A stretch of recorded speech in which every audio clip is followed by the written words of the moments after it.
എത്യോപ്യയിൽ നിന്നും ബഥനിക്ക് ലഭിച്ച പ്രഥമ ദൈവവിളിയാണ് സിസ്റ്റർ യോഹാന.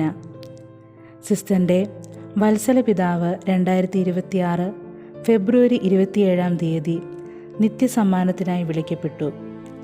പിതാവിൻ്റെ മരണാസന്ന നിമിഷങ്ങളിലും മരണാനന്തരവും നടന്ന സംഭവങ്ങളിൽ സിസ്റ്റർ ദർശിച്ച ചില ദൈവിക ഇടപെടലുകൾ സിസ്റ്റർ ഉദ്ധിത പങ്കുവയ്ക്കുന്നു.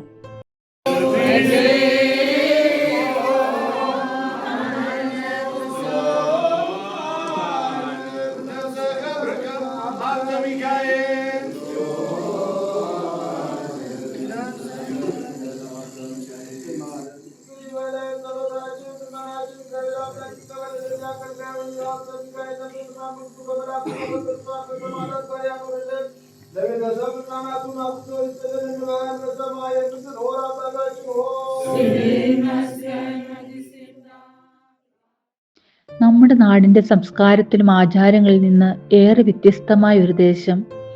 എന്നാൽ വിശ്വാസവും കുടുംബബന്ധങ്ങളും ദൈവാനുഭവങ്ങളും എല്ലായിടത്തും ഒരുപോലെ തന്നെ ആഴമുള്ളവയാണെന്ന് തെളിയിച്ച ഒരനുഭവമാണ് അടുത്തിടെ ഞങ്ങൾക്കുണ്ടായത്. ഞങ്ങളുടെ മിഷൻ പ്രവർത്തനത്തിനിടയിൽ സിസ്റ്റർ യോഹാനയുടെ പിതാവിന്റെ നിര്യാണ വാർത്ത ഞങ്ങളെ തേടിയെത്തി. കുറച്ചു ദിവസങ്ങളായി അസുഖം ശക്തമായതിനാൽ കുടുംബാംഗങ്ങൾ എല്ലാവരും വീട്ടിൽ ഒരുമിച്ച് കൂടിയിരുന്നു. ആ ദിവസങ്ങളിൽ സിസ്റ്റർ പതിവായി പള്ളിയിൽ പോകുന്ന വഴിയിൽ വീട്ടിൽ കയറി പ്രാർത്ഥിക്കാറുണ്ടായിരുന്നു. ശനിയാഴ്ച കാറ്റക്കിസം ക്ലാസ്സിനായി പോകുന്ന വഴിയിൽ വീട്ടിൽ കയറി പിതാവിനെ കണ്ടിട്ട് പോകാം എന്നൊരു പ്രേരണ സിസ്റ്ററിനുണ്ടായി. വീട്ടിൽ കയറി എല്ലാവരും ചേർന്ന് പ്രാർത്ഥിച്ചു, ദൈവമേ ഞങ്ങളോട് കരുണയായിരിക്കണമേ. ആ പ്രാർത്ഥനയുടെ മധ്യേ പൂർണ്ണ ബോധത്തോടും സമാധാനത്തോടും കൂടെ സിസ്റ്ററിനെ കണ്ട സന്തോഷത്തിൽ യാതൊരു വേദനയും പ്രകടിപ്പിക്കാതെ അദ്ദേഹം ശാന്തമായി നിത്യനിവാസത്തിലേക്ക് പ്രവേശിച്ചു. അതൊരു മരണമെന്നതിലുപരി പ്രാർത്ഥനയിൽ പൂർത്തിയായ ഒരു ദൈവിക വിളി പോലെ അനുഭവപ്പെട്ടു. കുടുംബാംഗങ്ങൾ പങ്കുവച്ചത് ഹൃദയസ്പർശിയായിരുന്നു.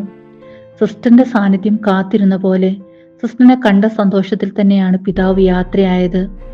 ദുഃഖത്തിനിടയിലും ദൈവസാന്നിധ്യത്തിന്റെ സമാധാനം ആ വീട്ടിൽ നിറഞ്ഞു നിന്നു.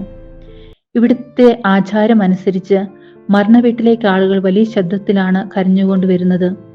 എന്നാൽ സിസ്റ്ററും അമ്മയും അതിശക്തമായി നിലകൊണ്ട് മറ്റുള്ളവരെ ആശ്വസിപ്പിക്കുകയും ശുശ്രൂഷകൾക്ക് നേതൃത്വം നൽകുകയും ചെയ്തു. ദുഃഖത്തെ അതിജീവിച്ച വിശ്വാസത്തിന്റെ സമാധാനം ആ വീട്ടിൽ നിറഞ്ഞിരുന്നു. രോഗിലേപന ദിവസത്തിൽ സിസ്റ്റർ ഇടവക വികാരിയച്ഛനോടൊരാഗ്രഹം പങ്കുവച്ചിരുന്നു. പിതാവിന്റെ ശവസംസ്കാരം വിശുദ്ധ കുർബാനയോടുകൂടി നടത്താമോ എന്നായിരുന്നു അത്. ഇവിടുത്തെ പതിവിൽ അത്തരമൊരു രീതി സാധാരണമല്ലായിരുന്നു. എന്നാൽ ദൈവം തന്റെ വഴികൾ ഒരുക്കി. ശനിയാഴ്ച നിര്യാണം സംഭവിച്ചു. ഞായറാഴ്ച പതിവ് പോലെ ഇടവകയിൽ വിശുദ്ധ കുർബാന ഉണ്ടായിരുന്നു. അനുഗ്രഹമായി പിതാവിന്റെ ഭൗതിക ശരീരം കുർബാന മധ്യേ പള്ളിയിൽ വയ്ക്കുവാനും വിശുദ്ധ കുർബാനയ്ക്ക് ശേഷം ശവസംസ്കാര ശുശ്രൂഷകൾ നടത്തുവാനും അവസരം ലഭിച്ചു. സിസ്റ്ററും കുടുംബവും പ്രാർത്ഥിച്ച ആഗ്രഹം അതുപോലെ നിറവേറ്റപ്പെട്ടതായി അവർ നന്ദിയോടെ പങ്കുവച്ചു. ദൈവത്തിന്റെ കരുതലും സ്നേഹവും ഇടപെടലും തന്നെയായിരുന്നു ഇത് എന്നായിരുന്നു അവരുടെ സാക്ഷ്യം. നമ്മുടെ നാട്ടിൽ പതിവുള്ളതുപോലെ സിസ്റ്റേഴ്സും കാൻഡിഡേറ്റ്സും മരണദിവസം രാത്രി മുഴുവൻ വീട്ടിലിരുന്ന് പ്രാർത്ഥിച്ചു.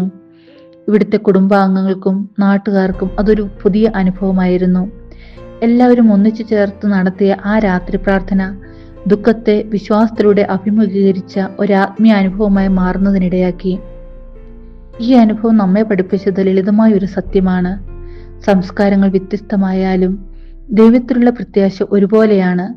സിസ്റ്ററും കുടുംബവും ഈ മരണം ആത്മവിശ്വാസത്തോടെയും വിശ്വാസത്തിന്റെ ചൈതന്യത്തോടെയും സമാധാനത്തോടെയും ഉൾക്കൊണ്ടു. പ്രാർത്ഥനയിൽ ആരംഭിച്ച് പ്രാർത്ഥന പൂർത്തിയായ ഒരു വിശുദ്ധ യാത്രയായി അവർ അതിനെ കാണുകയും നന്ദിയോടെ സ്വീകരിക്കുകയും ചെയ്തു. ദുഃഖത്തെ വിശ്വാസത്തോടെ സ്വീകരിക്കുമ്പോൾ വേർപാടിലും സമാധാനം കണ്ടെത്താൻ കഴിയുമെന്ന് ഈ അനുഭവം ശാന്തമായി ഞങ്ങളെ ഓർമ്മിപ്പിക്കുന്നു.